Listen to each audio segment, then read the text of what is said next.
வணக்கம்.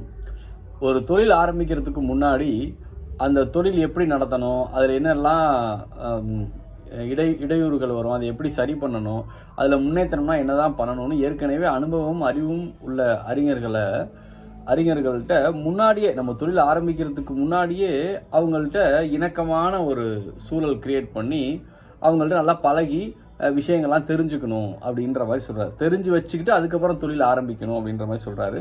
என்ன குறள் மூலியமான குறள் எண் 445 சூழ்வார் கண்ணாக ஒழுகலான் மன்னவன் சூழ்வாரை சூழ்ந்து கொளல். சூழ்வார் கண்ணாக ஒழுகலான் மன்னவன் சூழ்வாரை சூழ்ந்து கொளல். இங்கே மன்னவன்கிறத நம்ம நிர்வாகத்தினுடைய தலைவர்னு நம்ம எடுத்துக்கலாம். அப்போ ஒரு தொழில் ஆரம்பிக்கிறதுக்கு முன்னாடியே அதில் திறமையான இருக்கவங்களுடைய நல்ல ஒரு நட்பு பாராட்டிக்கோங்க. அப்போ தான் நிறைய விஷயம் தெரிஞ்சுக்கலான்னு சொல்கிறாங்க. ஸோ இது நல்ல விஷயம் இல்லைங்களா? மேனேஜ்மெண்ட்டில் இதை பார்த்துக்கலாம்.